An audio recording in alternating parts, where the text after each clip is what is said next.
This regular council meeting to order. Please stand for the pledge. Mrs. Ashbrook, would you lead us in the pledge, please? Allegiance to the flag of the United States of America and to the republic for which it stands, one nation, under God, indivisible, with liberty and justice for all. Would you remain standing for just a minute, please? Pastor Mike?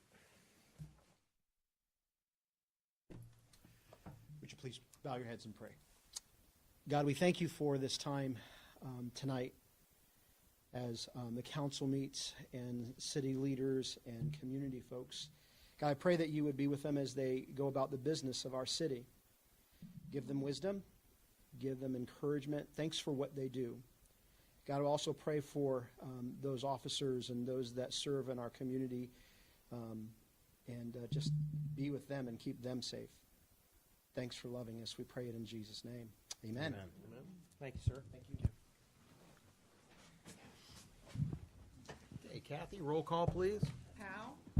Here. Hayes. Here. Barstow. Here. Lee. Here. Hicken. Here. Walter. Carter. Here. Okay, we have a quorum present. First thing on the agenda tonight is citizens' comments. And I think since we have Dr. Kirsten Carr from Morpsey and also a Parks Advisory Board update, I'll let the folks that any other citizens' comments speak first, and that way, if they need to leave or something, they can take off. Any citizens' comments tonight? Okay, seeing none. Dr. Walther, Jenny, do you guys like to make your presentation?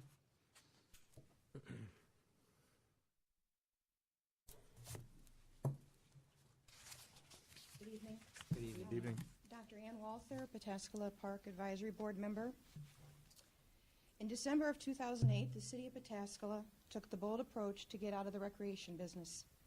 And just for perspective, that was my very first park board meeting.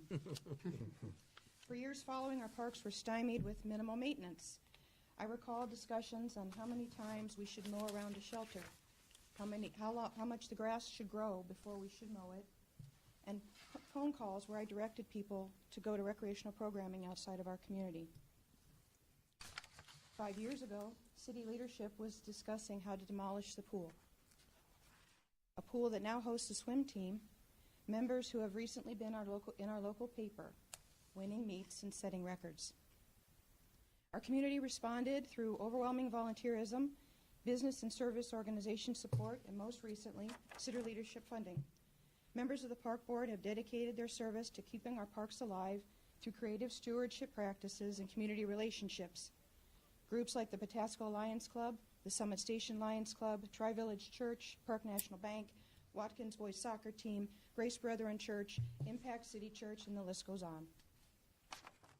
The Pataskala Recreation Association was formed in 2009 to bridge the gap during this time, and again through community volunteerism, PRA, community support, local and regional grants, general elbow grease. We reestablished the community pool and the adult softball league. We maintained and increased the youth soccer program, and we continue to work projects in our parks. Most recently, through an administrative partnership with the Thomas Evans Foundation, the City of Pataskala, and the local Leeds program, PRA is working to reintroduce the currently identified Leeds Park as a recreational and gathering park. This revitalization has been made possible through multiple sources, including a grant from the Licking County Foundation, the Energy Co-op, local businesses, churches, and individuals who believe parks are vital to our community. And at the end of this project, we will have effectively put forward a $50,000 non-city funded investment to our community parks. The commitment of these volunteer organizations has served to sustain community events like the Antique Power Show and reintroduce others like the July 4th fireworks celebration and the community Easter egg hunt. Over the years, the city has made strides in support, including the walking trail at Municipal Park through a match grant, the mulch path at Foundation Park through donated chippings and the internal labor force, and the slated 2018 path along Taylor Road. In 2006, it became evident that the soccer recreational program had grown too large for part-time volunteer administration. And in parallel, the park board recognized that the maintenance and improvement of our parks became increasingly more difficult as our community flourished. To that end, the leadership answered through the addition of a dedicated park and recreation manager, and the hosting nonprofit stepped aside as it was intended. Simply put, the level of parks and recreation our community was being provided, demanded, and deserves could no longer be provided by volunteers. In November of 2016, the Park Advisory Board established an online survey of 21 questions, not only to gauge the community's knowledge of our parks and programs, but also to ask the question, how do we continue and where do we go from here? The survey that you have captured the following. 63% were not aware that our community had 6 parks. Under park funding, 28% believed our parks were funded through income tax, 37% believed they were funded through property tax, and 34% believed that they were funded through a park levy. 60% were not aware that they support a park for Licking County Parks, and of those that were aware, 88% were not aware that the funding does not support our local parks. 70% would support a .75 mil levy. 64% requested walking paths, biking trails, followed by 61% looking for a recreational center, many wanting an indoor pool. And 89% believe that our parks are safe, with overwhelming comments regarding an additional need for improved lighting, call boxes, and police presence. Of particular note in general, most of the citizens gather their information about city business through the Facebook page. Multiple residents on the west side didn't know about the Taylor Path project. Many residents didn't realize that the YMCA and the Lions Park on Refugee Road weren't city-managed facilities. The largest park event is the July 4th fireworks.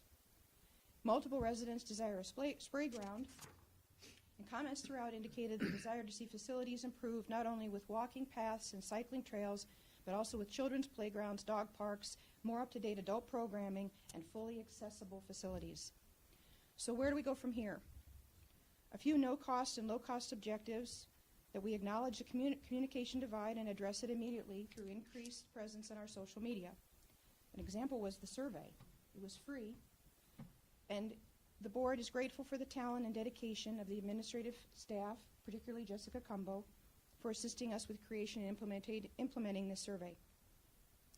We have identified ways to improve the safety through solar and specific lighting, particularly at Freedom Park, and installation of crosswalks at all of our residential adjacent parks is on the future horizon.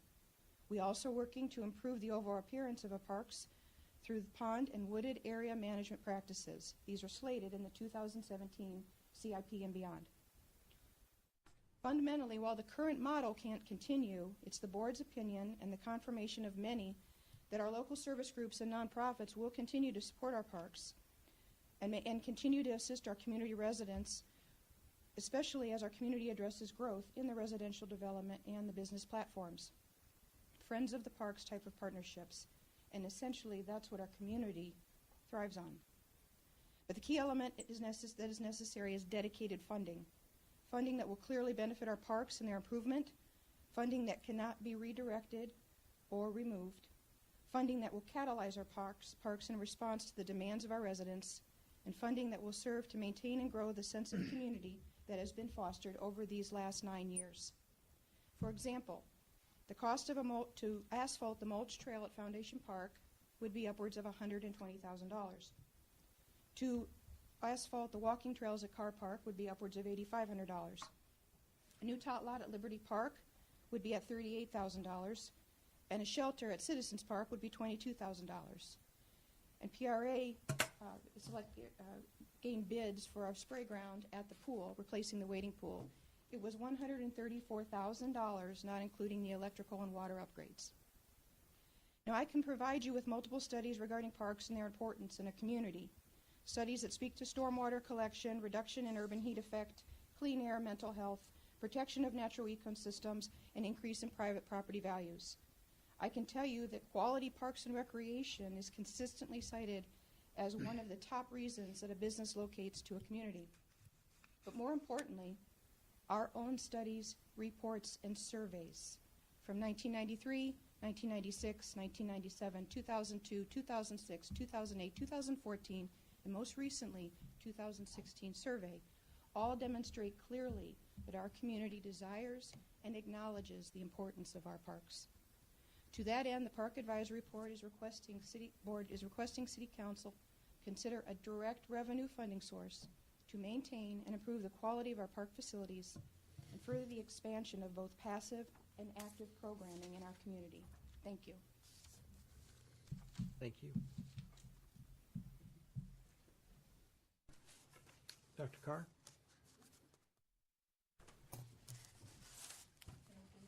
Mayor, good evening, council members. It's a pleasure being here. Thank you for giving us the opportunity to briefly introduce the Central Ohio Greenways program to you. I have with me Casey Brankamp, who's a Central Ohio Greenways board member, and we'll be teaming this presentation, but I promise it'll be short. Could you introduce yourself and tell me a little bit about what you do at Morpsey? Absolutely. Name and address, actually, please. And my address too? Yes, please. Okay, my name is Kirsten Carr. I'm the Director of Planning and Environment at the Mid-Ohio Regional Planning Commission, or Morpsey. Our address at Morpsey That's is fine. 111 Liberty Street, Suite 100, Columbus, Ohio, 43215. And in my department, we work on different issues related to regional planning, anything from safety planning, analyzing crash data. I already had the pleasure of talking to your chief today, to active transportation, pedestrian bicycle planning, trail planning, water quality, and just general land use planning as well. And so within that work, our Central Ohio Greenways program fits well because the Central Ohio Greenways Board was formed about almost 2 years ago now. It's a 22-member board made up of representatives from the public sector, the private sector, and the nonprofit sector, really thinking about how can we build more trails and how can we get more people on the trails. Do you want me to take the last? The driving force behind this initiative was Insight 2050, a study that we finished about 2.5 years ago, and I assume most of you have heard of it by now, but it basically looked at the demographic and economic growth over the next 35 years and what the impact would be on development, and it found that Central Ohio is expected to grow by at least 500,000 people, and latest estimates even say it could be up to 1 million people. But this study also not only looked at the population growth in general, but also the type of demographic growth that would happen. And it found out that, we have an aging population, 65 or older, that's going to double, and will experience a very significant increase in our millennials. And a lot of the research shows that both our older adults and our younger generations are looking for smaller houses to live and other options than driving to get around. There's a great demand for an active transportation infrastructure, walking and biking, and it's great that we had that speaker beforehand that kind of confirms some of the things that we've seen through our studies as well. People want to feel more connected with each other, they want to be more active, but they also want to feel safe safe while they walk and bike. And so we feel trail is a great amenity and can serve as a backbone for creating this pedestrian and bicycle infrastructure. We also conducted an impact of trail study that was completed in 2012 and surveyed almost 1,800 trail users and found out, again, people love our trail network. They use them regularly, but they want more. They want more connectivity. And similarly, when we talk to our businesses, they see trails as a huge amenity to attract talent to our communities. So and I already mentioned it briefly, but our mission is to build more trails in Central Ohio, to get more people on our trails, and essentially with the grandiose vision to have a world-class network of trails easily accessible to every Central Ohioan. I think we're already close. We're already on our way there, and I'll let Casey take over now to talk a little bit more about what we've been up to as part of the board, and then I'll bring it back to Pataskala. Good evening, everyone. Thank you again for the opportunity to brief you on the work that we've been doing for the past couple of years. My name again is Casey Brankamp, and I'm a proud member of the Central Ohio Greenways Board. So thank you again for letting us be here tonight. So in order to set the path for the next 5 years, we hired the planning firm Planning Next to guide us through a strategic planning process and to help develop an action plan for the board. There were 3 main areas of work. The first was to do best practices research. So we looked at cities across the country and their trail organizations to see what the best of the best were doing with regards to trail development, programming, marketing, and fundraising. And we found just incredible information and some great insights in some of these other cities. One impressive fact I'll share with you came from Houston and their Bayous Greenways. They're undergoing a major capital campaign right now to significantly expand their trail system and connect all of their city parks with trails. And as part of that campaign, they received a $50 million private donation from a local family to help boost this campaign. So it shows you the kind of support that is out there for trails and people that are really motivated to see them expand. Secondly, as Kirsten pointed out, we refined our vision and mission statement, which the board feels really good about now. And thirdly, we created a strategic plan with clear tasks and measurable objectives around each of our 4 working groups within the board. And those are trail development, marketing, programming, and partnerships. So as part of that strategic plan, there were over 50 action items that were developed, broken down into short and long-term categories. Of those over 50 actions, there are a few priorities that we've identified as being ones we want to tackle in the first 12 to 18 months that the board's been working. The first is to create a trail plan. So documenting where are our trails, where do we need more trails, and how do we best connect those trails. Developing true connectivity between the trail systems to and from neighborhoods so that trails can serve as both recreation and transportation options for commuters. Secondly, develop a value assessment, and I think this is really crucial. We want to look to create a study that helps build upon the impact of trail studies that Kirsten mentioned before that clearly shows the value of trail systems. And this is important for potential funders so that we can clearly articulate the health benefits, business recruiting benefits, and the like. Thirdly, branding is another priority of ours as we're going on our work path. Clear branding strategies to enhance the usability and the marketability of the system, which includes regional signage, wayfinding signage.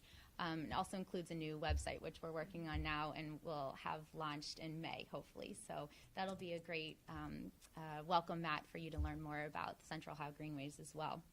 So all of these pieces are critical to fundraising. Our big goal is to get large companies and foundations to fund building these trails so monies can come back to your community.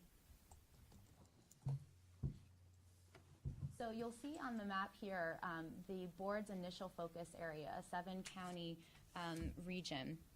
These counties either have the state's largest trail, which is the Ohio to Erie Trail, or have active trail plans and trail development going on. This area can expand over time, and we hope that it will expand over time. As of today, there are over 180 miles of trails or trail connections in the 7-county focus area. And in fact, we're only one short connection away from tying into the Dayton Trail Network, which would expand the connectivity to over 500 miles of trails, which is pretty exciting and fantastic.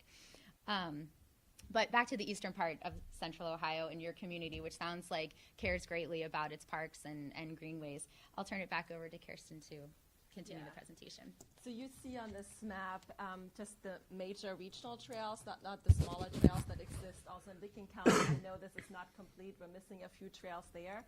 But what I really want to do is invite you to a Licking County trail meeting that is coming up in March. We haven't figured out the exact date yet, but we're working with your Parks Director, Bob Williams, on hosting a stakeholder meeting for the entire county where we basically identify where current trails are and where you want future trail connections to be. And so we really hope that we get a good representation from the city of Pataskala to also be at those meetings and make sure that we have more lines on those maps. We had those red lines on there as identified future bike connection. That doesn't necessarily mean that they are off-road trails, but at least that you have been thinking about which streets would be good for biking. And I don't know, maybe some of them have already been installed for bike lanes or trails, and if we don't capture that here, please let us know. We receive the information from our local communities as well. But we welcome any questions. And before I end, I just want to thank the mayor and BJ for being such good regular commission members, and especially the mayor for stepping up and being the vice chair of our Sustainability Advisory Committee as well. Thank you. Makes a big difference to us. Any quick questions for Kirsten? Well, thank you very much for coming. Thank and you very I'll- much. I'll see you Thursday. Yes, that sounds good. I'm sorry? All right, any other citizens' comments tonight? Yes, ma'am.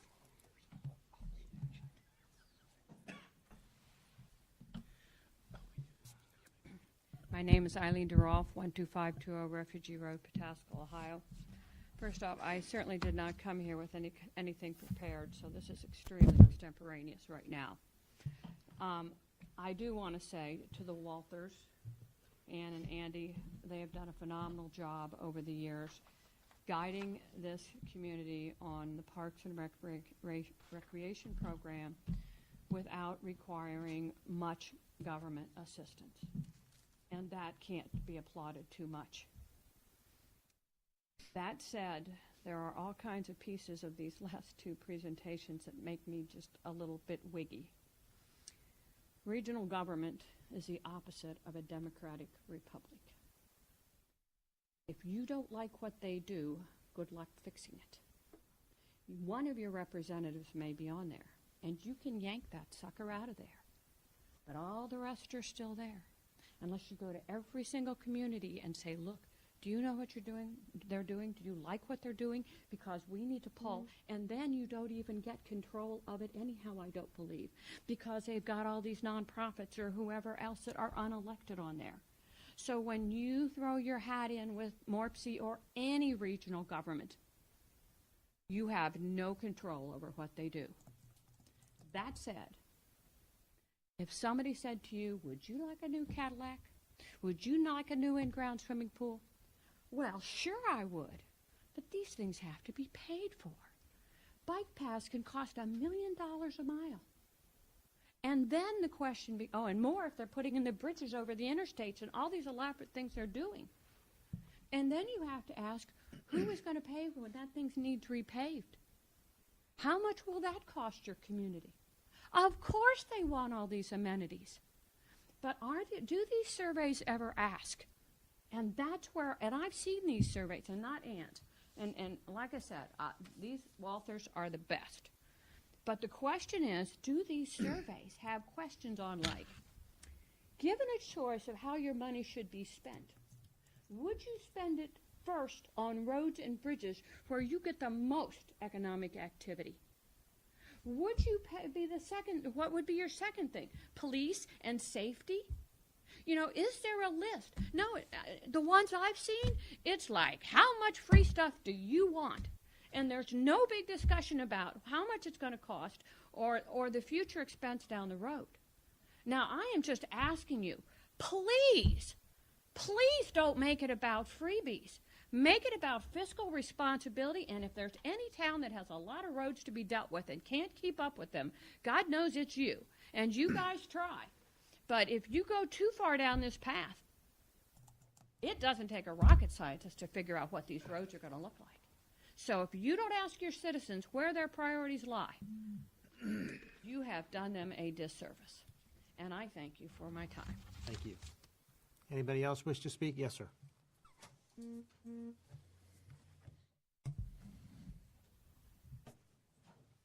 Corey Steer, 85 South Main Street, Pataskal, Ohio.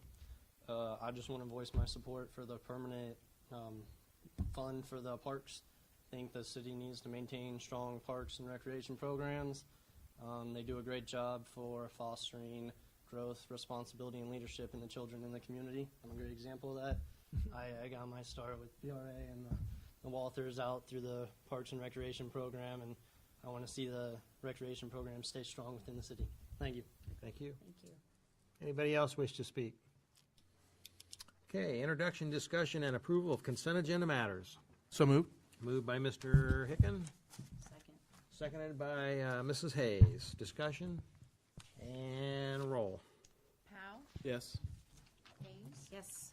Barstow, Yes. Lee, Yes. Hicken, Yes. Carter. Yes.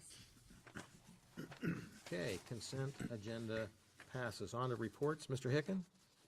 I guess the only real report that I would have is just a reminder that I did send out the evaluation forms for our top administrators and law director.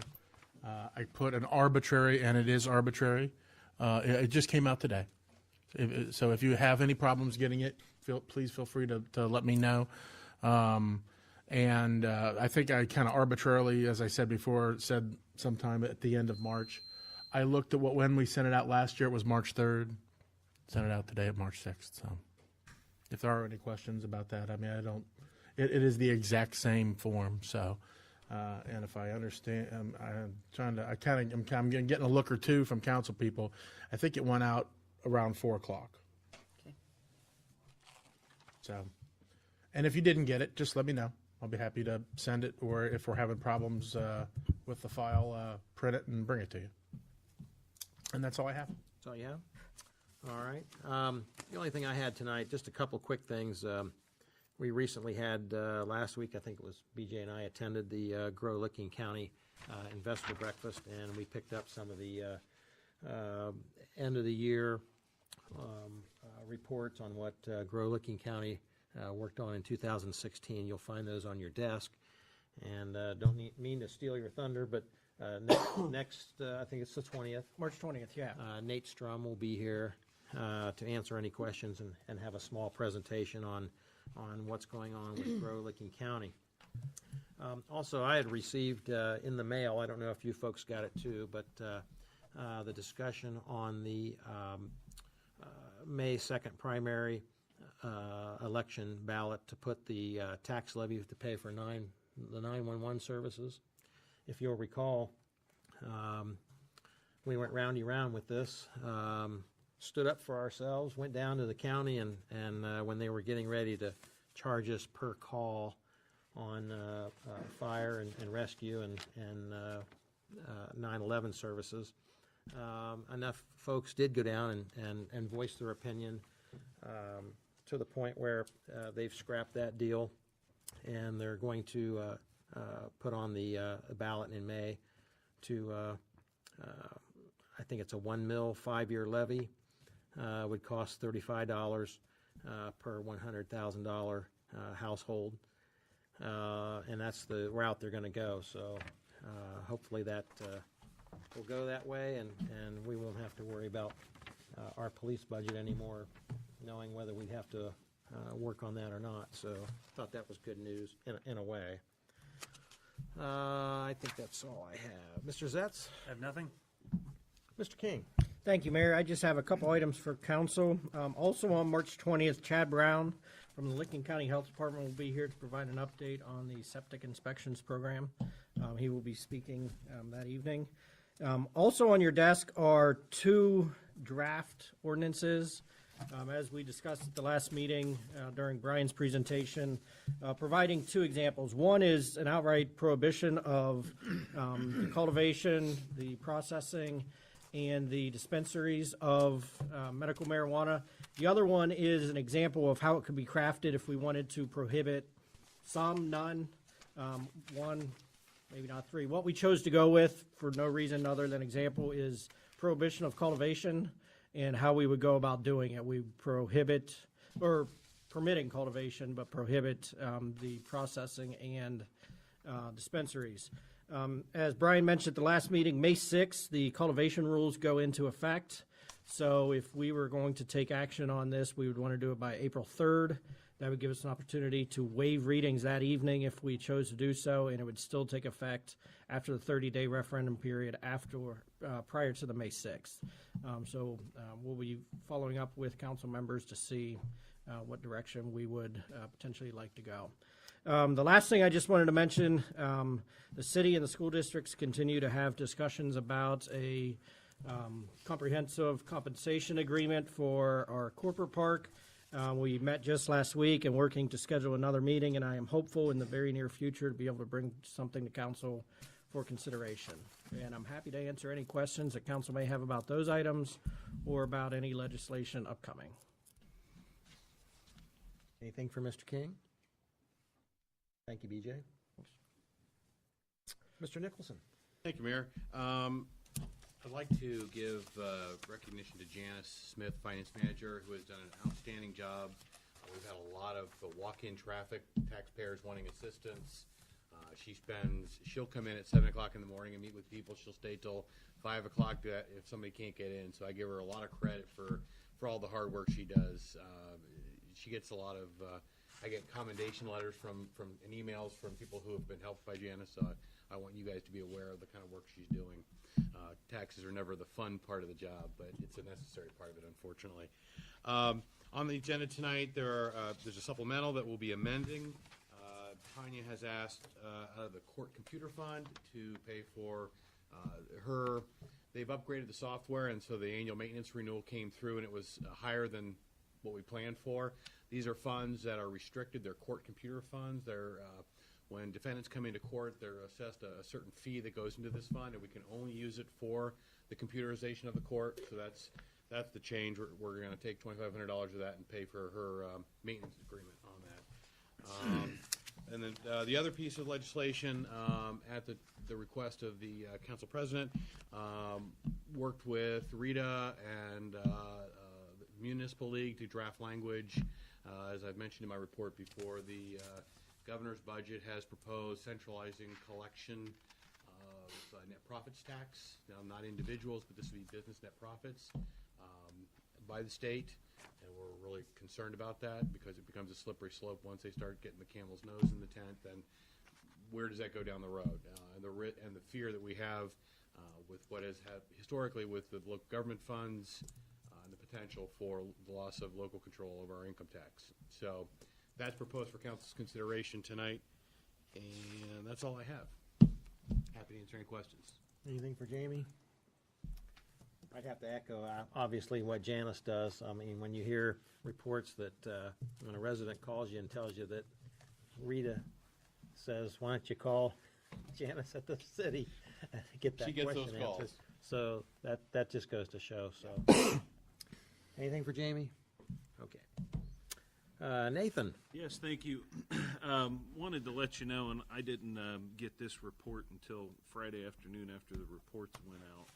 And similar to Jamie's experience with the finance department, I wanted to take a moment and just offer some praise to the billing department, Mr. Crane and Ms. Tallman. Some of you were here, maybe it was 3 years ago, where I had the unfortunate pleasure coming before the council to basically ask for the council to waive decades worth of past bills that we never caught up with the folks and got the accounts taken care of. This is the fourth consecutive month that the staff has a zero balance, a zero outstanding.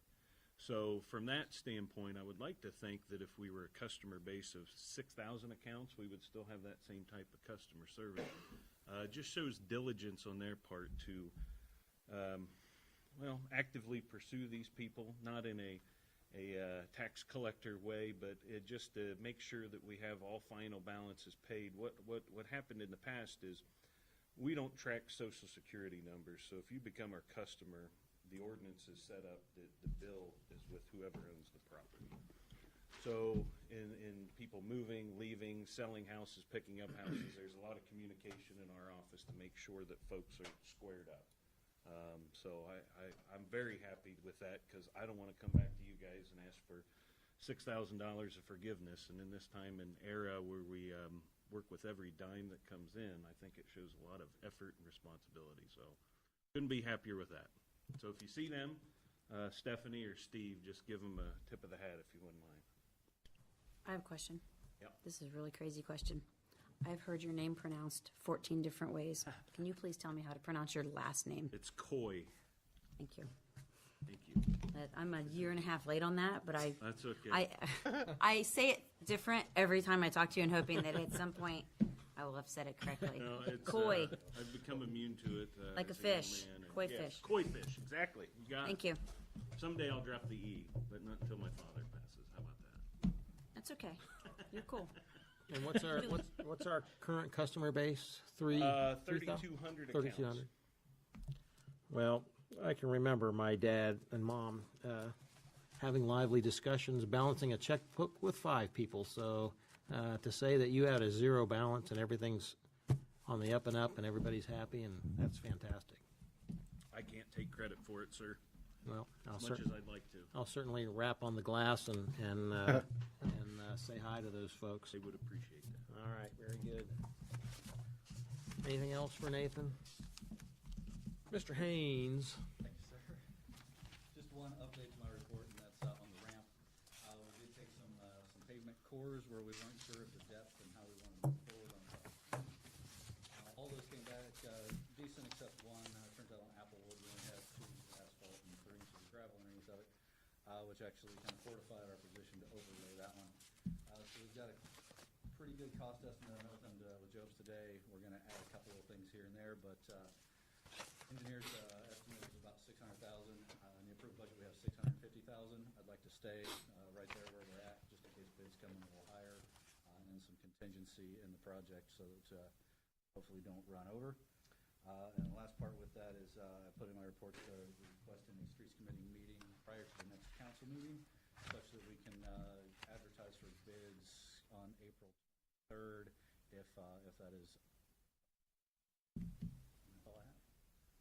Question. How close are we getting on Main Street? There's some issues. We've had some difficulty with communication with AEP. We've asked for one thing, and they provide not maybe exactly what we asked for. So we're working through that. And then it turns out there is a issue with the plans that we have for Main Street.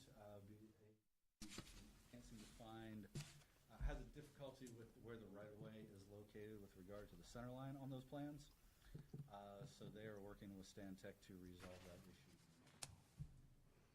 And residents seem to be, residents are okay with the buried electric, things like that. Is that getting better?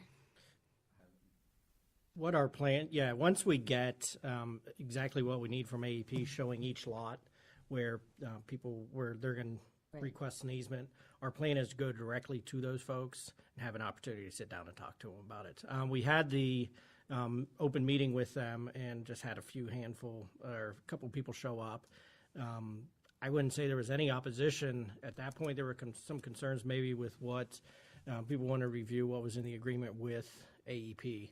But our plan is once we get those from AEP, go directly to those folks and just work with them directly. And that is what's keeping the lights, the old lights from Correct. coming down. Correct. Yeah. Okay. Yeah. Thank you. Anything else for Alan? Yeah, I got something. I want to thank Mr. Haynes for meeting with me last week. One of the items in your update involved Pataskala Safe Travel Plan, and this is something that we had spoken about. Something that's kind of I was very happy to see that in there as one of the things that I wanted to begin pushing for is a safe means to traverse both 310 and Township at Broad, and also looking at if there are the same concerns at Taylor and Broad. And I don't know if you think that, I know from our meeting, dollar amounts aren't known yet, but how you feel about the possibility of moving forward with basically what it boils down to is there's no crosswalks, but people are routinely crossing 310 and Township at Broad. And I know I've had citizens say stuff to me, I've had business people say stuff, and I personally have witnessed people almost get hit. And if they're, I don't know, do you both from either side of the administration looking at sooner rather than later, kind of under the auspices of a safe travel plan, looking at putting some effort into making those cross sites safe? Definitely, from my end, interested in putting some effort in that. I put the Pataskala Safe Travel Plan in my report, partly due to the discussions that we've had on it, for things exactly like that, for safe pedestrian crossings. For we know people are walking down Broad Street.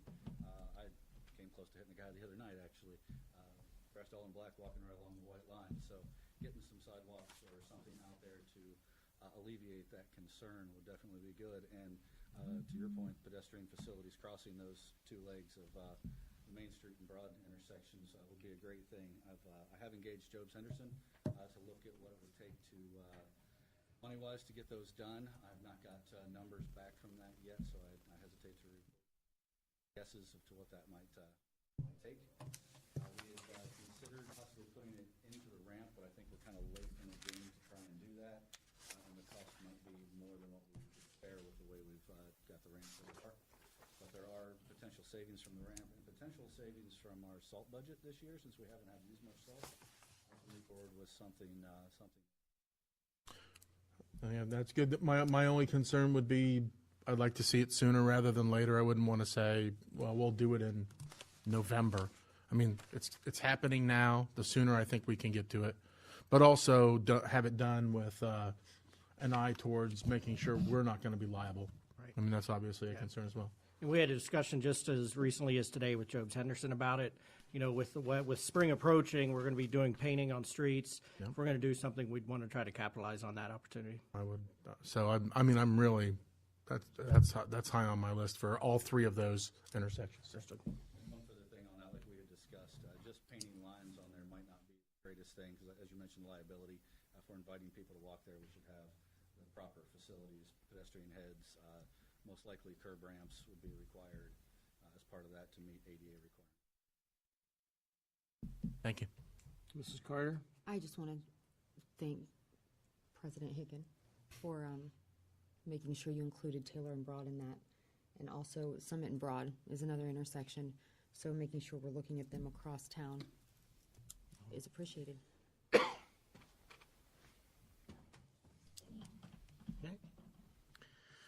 Thank you, Alan. Scott? Thank you, Mayor. One update to my report. Both applications for planning and zoning were heard on March 1st.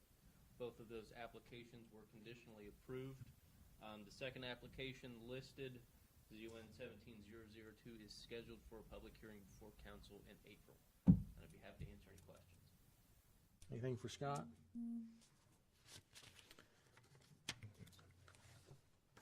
Just before we move on, all the departments and everybody that was involved, from BJ to the fire department to the police department to Scott to Alan, the street department, the brick building downtown caused quite a stir, and of course we had some things we couldn't control, but everybody pitched in, and there was one happy but tired barber on Saturday as that guy got to open back up. I went down to check on him, and a lot of people just held off on getting their hair cut until he was open again. That place was full of a lot of hairy people. So, but he was very appreciative and told me. One of them, Mayor. What's that? I'm one of them. Yeah. As you can see. He expressed to me that he wanted to thank everybody involved in trying to get that thing. He lost a little income, even though we had a resident step up and open her salon so that he could keep cutting hair. Obviously, that place downtown is the landmark for getting your hair cut. So he was very appreciative. So I just wanted to pass it on to everybody involved. Hope that doesn't happen again. Chief Brooks. Thank you, Mayor. Just one quick item. We've been working on our plan to revamp our range. I think we're going to meet with Mr. Walther either later this week or early next week to set that in motion and get things going. Very good.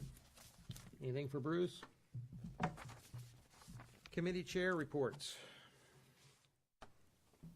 Mr. Hicken. There's a utility committee meeting scheduled for March 13th. Just a reminder. There's probably is that correct, Mr. Coy? Mr. Coy. I don't, nothing. That's just there as a reminder, just to make the announcement. 4:30 on the 13th. 4:30. And I believe there's another one that same day. So. I think there's two, development and streets.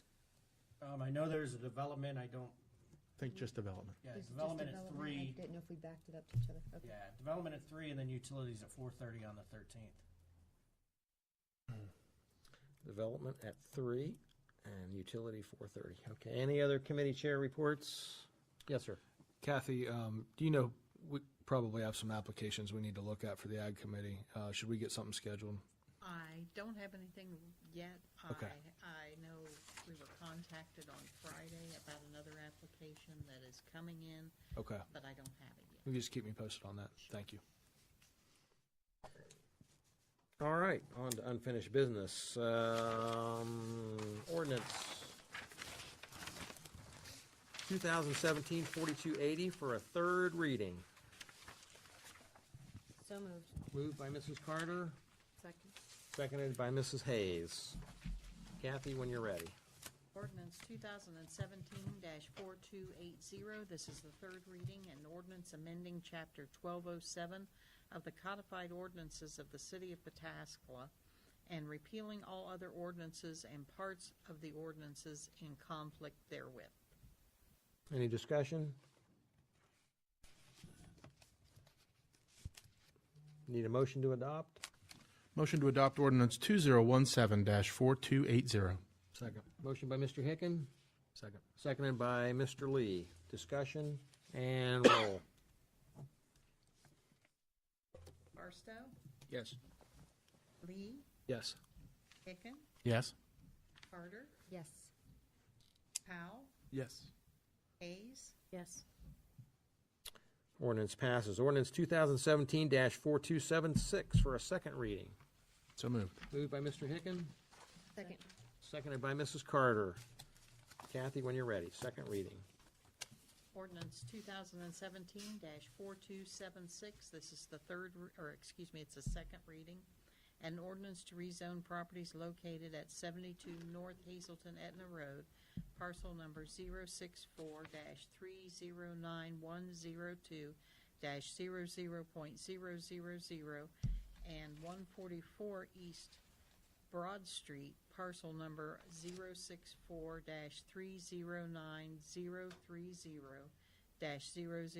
064-309-030-00.000 from the medium-density residential R20 zoning classification to the Professional Research Office Pro zoning classification.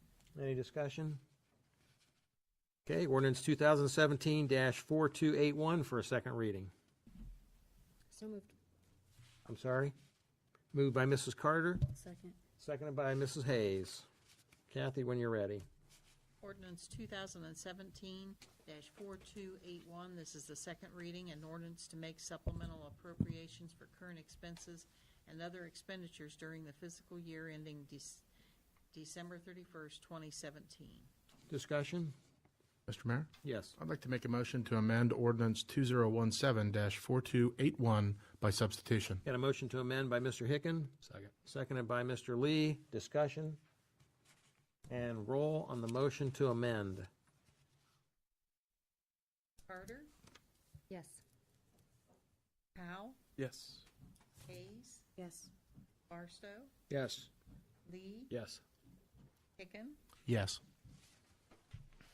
Okay, motion to amend passes. We'll have the third reading next time.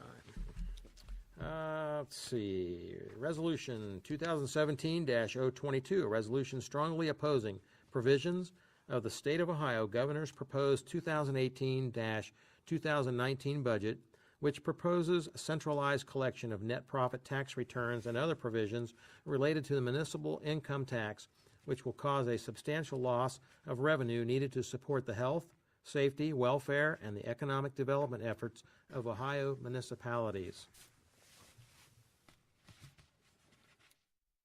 Any discussion? Mr. Mayor? Yes.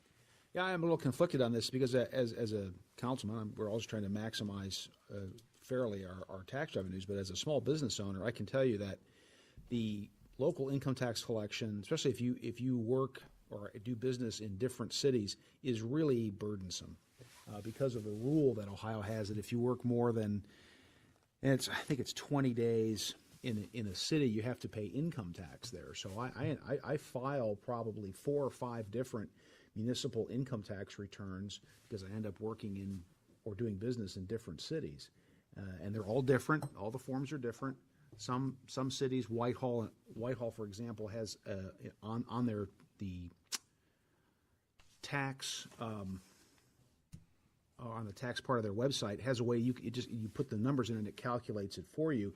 But the formula is clunky, and so you know, I mean, I don't know how many businesses that work in different cities actually bother to report their income. I'm thinking of people like plumbers or people who install carpeting or, you know, garage door fixtures, people who work all over the companies that work all over the place. It'd be really difficult to keep track of all that. And you have to keep track, and it's a real pain in the rear end. And I think that the reform needs to be in how cities, that this insistence that if you work more than 20 days in the city, you have to file an income tax return and pay sometimes some pittance to a city.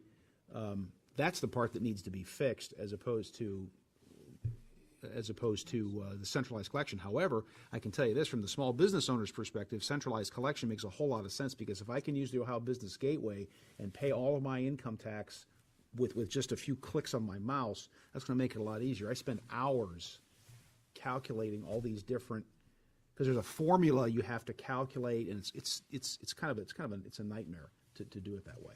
So, Okay. Any other discussion? Yes, sir. I guess I'd just like some more time on it. I'd like to, you know, that's the first time I've heard another perspective on it, and I just feel like I need to dive into it a little bit more. So, I guess I'll make a motion to table it. I second that. Okay, we have a motion. Yes. We don't have a motion on this yet to table. You vote. You can't table it until you have a motion. There's no motion. I thought we did. I thought we did. I thought we did too. I thought we did too. Okay, never mind. Just read the resolution. We went straight into So I'll make a motion to adopt. Okay. Second. Is that right? Is that right? No, hang on. I'll make a First of all, is there any other discussion? Okay, time out. Yeah, you had a motion to table it and a second. Why is that not sufficient to table it? All I can say is in the past, we had to have a motion on the table. Motion for what? You can't have a motion to adopt, 'cause then you'd have to vote on the motion, then it wouldn't be And then adopted. it wouldn't be tabled. Yeah.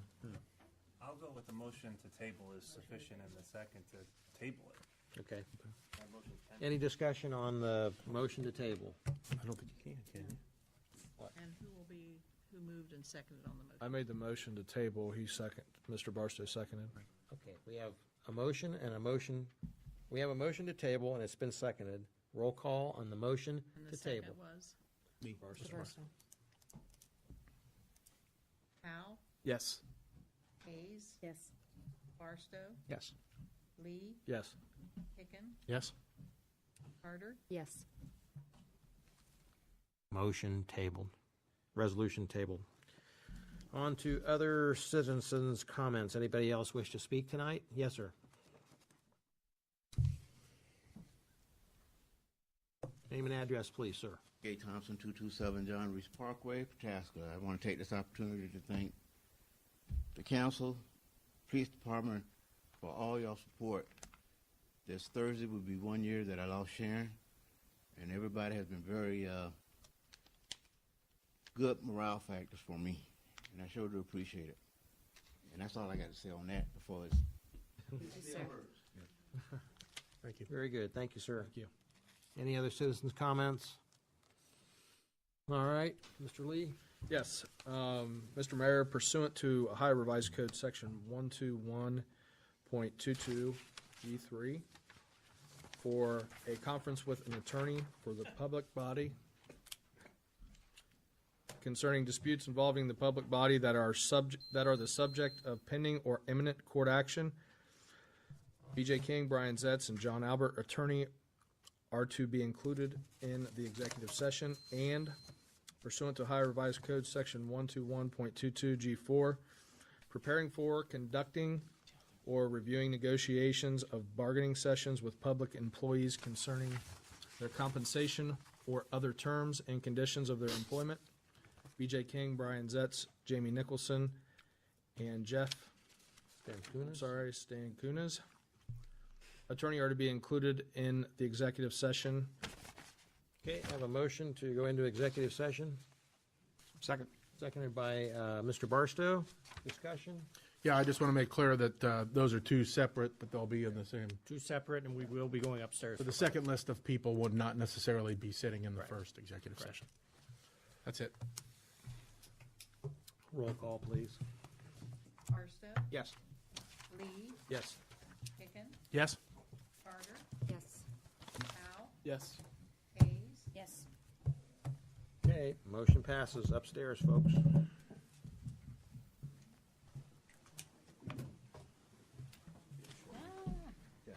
I'm out of candy, Zed. Oh, man. Breaking out the gum. Do you need a piece? No, I'm good. I was gonna make it. Got a gum factory. I thought that was what I asked you. You said do it at the end. Well, then you didn't do it at the end. right. Well, you said It's because you cut me off. Someone just got to speak Oh, their wait, weight. did I do that at the beginning? Because that's what I asked you. You said switch. You cut me off before I got a chance to say, officially say, can I make a motion? I did what? Messing with you. I was with- So this guy that basically takes off on his sidecar motorcycle and to travel the world with no money and out of the kindness, from the kindness of others. And the people that he meets are like, Really? yep, it's really great. I'll Google it after the meeting. I need a motion to come out of executive session. Move to come out of executive session at 9:37. Second. Got a motion by Mr. Hicken, seconded by, who was that? Mrs. Carter, okay. Kathy? Barstow, Yes. Yes. Yes. Yes. Powell, Yes. Hayes, Yes. Okay, motion passes. Mrs. Carter, what do you got for us tonight? I would probably just start with a thank you to Dr. Ann Walther for coming in and giving such a nice recap of everything that's gone on with the parks programs. I mean, talk about somebody with a passion and the drive to see it through. That there it stands. So I really appreciate all they've done and what they continue to do even now for it. So outside of that, I have nothing. Mr. Barstow? Nothing, sir. Mr. Lee? Very quickly, I had to leave early last meeting to get back to work, and two things I wanted to say before I left was I wanted to publicly mention Kenny King and his family. Thoughts and prayers with them. He's a great member of the community if you didn't know him that well. The second thing is I just wanted to commend Police Chief, Police Department on the robberies in Sugar Mill, bringing that to a close. Great job. You guys are appreciated. So that's all I got. Mr. Hicken? I have nothing. I do have this letter if you want to read it. I didn't go into length tonight about the 9/11 tax levy, so it's here on my desk if you want to see it. Mr. Zetz, got anything? No, I do not. Mrs. Hayes? I have a couple things. Sorry, everybody. I wanted to let you know I shared the parks survey with the third grade teachers at Pataskala, and they are using the data to integrate math lessons and to talk about the parks and the need. Like, I don't know, the kid, they're using the data in the classroom as a math lesson because the bar graphs were very easy to understand, and they're also third grade studies local community. So they were very appreciative for the real-time government lesson and the needs, like what's going on in the city. And a lot of the teachers said, we have how many parks? They just, I mean, it was kind of an eye-opener for them as well, so it was a good lesson. Also want to thank Ann. That was a great presentation. It really brought it from the beginning to what's currently going on. Story Walk is coming along. Mark your calendars, May 25th at 6 p.m. at Municipal Park. We will unveil our new Story Walk, and the theme is parks. And we're collecting quotes and artwork from our third grade students, and the artwork is phenomenal. It's really well done. And also mark your calendars. We're going to have on March 18th, Dan is the head of the rugby team at the high school, and we have a really, really big rugby, I guess the word would be invitational, or it is multiple rugby teams from around the state, some from out of the state. He's really excited about this. It's called Pow Wow on the Pitch. A rugby field is called a pitch. So we've got big rugby teams coming into the city. So they will be playing at the high school on the turf several different times. So I can get back with you if you're interested. But that's coming up, and on like super excited because Chief Brooks has agreed to join Dan as an assistant coach, and we have a fantastic group of kids, but from all walks of life. And so Dan, 40 kids that are playing rugby this year. And so Dan mentioned Bruce at church that he was looking for another coach. And by the end of the evening, Bruce had all of his tests done for rugby online done. And he's a 100 level coach now, and he's going to take the 200 level class. So there could be no finer person to be on a coaching staff than the chief of police. There's these kids. There are all kinds of kids on this team, and pretty awesome. So I appreciate that. And I'm done. I was very happy to see Branham finish up the trailer. The trailer looks gorgeous. Fantastic. They were more than generous with that. We In bought 1 that year's trailer. in 1 year's time to do what you guys have done. Thank you. And We now started a middle school team. Coach Brooks on board. Yep, we've started a middle school team, and this weekend are the evaluations for the 4th, 5th, and 6th grade youth flag rugby team. Just taking kids where they're at and helping them grow. Very So, good. Pretty cool. Mr. Powell. I move we adjourn. Second. Talk too long. He Sorry. said fast enough. It's all good though. Speed Demon over there. I'm tired. Seconded by Speed Demon Carter. Okay, get a roll, please. Yes. Yes. Yes. Yes. Yes. Yes. Meeting adjourned. Thank you. It was. Booster seat. Okay, yeah, put your chairs down. Mellow oysters. Reminds me of that because I forget all the time.